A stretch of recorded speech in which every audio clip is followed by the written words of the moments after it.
Now, Way 31 Storm Tracker meteorologist Grace Anello with 31 Triple Doppler.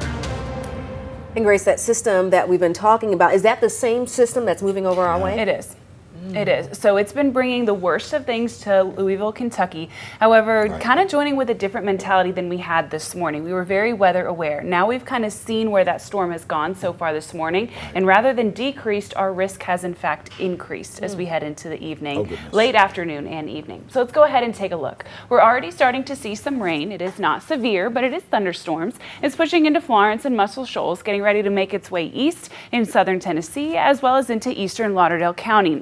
11:19 this morning, and 31 Triple Doppler is already active. The system tracking east directly and will eventually impact I-65 and then get out of our way. That's just the first of what we're seeing. We do have a 31 alert day in effect today, with the biggest threats being 60 to 70 mile an hour winds, hail, and a few tornadoes. Now, this true severe weather starts right around 2 o'clock this afternoon, and it stays with us through bedtime tonight around 11 o'clock. Now, if you tuned in this morning, we had this orange level 3 out of 5 risk for severe weather, and I told you that we don't often see level 3s. Level 1s and 2s are common, and while still important, we seldom see a level 3, meaning that that's something we need to pay attention to. Now we have these black hatches, which is our way of saying that the tornado threat in particular has increased. So that's what we're monitoring as we head later into this afternoon and this evening. But look at me.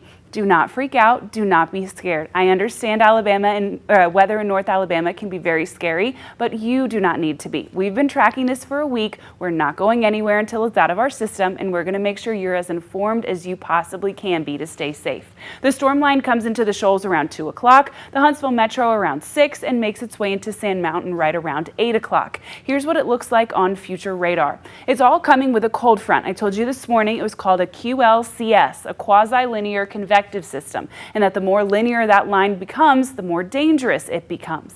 It pushes into the Huntsville Metro right around 6 o'clock. Notice what we're not seeing is an incredibly linear system. However, what's likely, the reason that we've increased the strength of our tornado probability is because we're seeing less cloud cover. We know we'll be warm today, so warmer conditions, a little bit more sunshine could lead to a very charged atmosphere. This crosses over I-65 around 6 o'clock right when you're headed home from work, so make sure you're mindful of that. It pushes into Sand Mountain around 7 and 8, and then it stays with us as we head later into this evening and into the overnight hours, but it is no longer severe. So by around 9:30, conditions are starting to look better for us. Rainy, yes. A few embedded thunderstorms, yes, but no longer severe. So that is all good news. A little bit of bad, a little bit of good.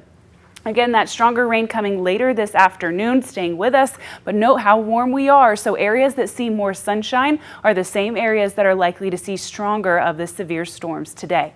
We do have that 31 alert day in effect this afternoon and evening, but the good news is Wednesday and Thursday, we do not. We're left with cooler weather behind that cold front, but it will be calm, it will be benign, so you don't have anything to worry about. We just have to hunker down and get through today, and then we'll be good to go for the next several days. Now, this morning when we woke up, temperatures were in the upper 60s, but thanks to our good old friend the cold front, by Friday and Saturday morning, our wake up temperatures will be in the mid and upper 30s. So we're not going to get below freezing, but we will be quite cold as we head into this weekend. We have a little bit of leftover rain very first thing on Wednesday, and then sunshine does take over. We have more rain coming later next week. So today, here's what I'm going to need from you. Go ahead and have your severe weather plan in place. If a tornado is issued, know exactly where you're going to go and have a plan to get there quickly. Make sure you have the Way 31 Storm Tracker weather app downloaded with the notifications turned on loud, so that if you're picking the kids up from school, driving home from work, or cooking them dinner, you can get those updates to your phone and know that there's a severe weather situation in your area.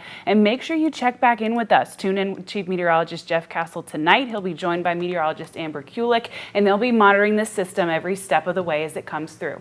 We're not going anywhere. We've got you covered, and we're going to make sure that you have all the information you need to keep you, your family, and your loved ones safe. Amen to that. Good information. Thank you. Thank you.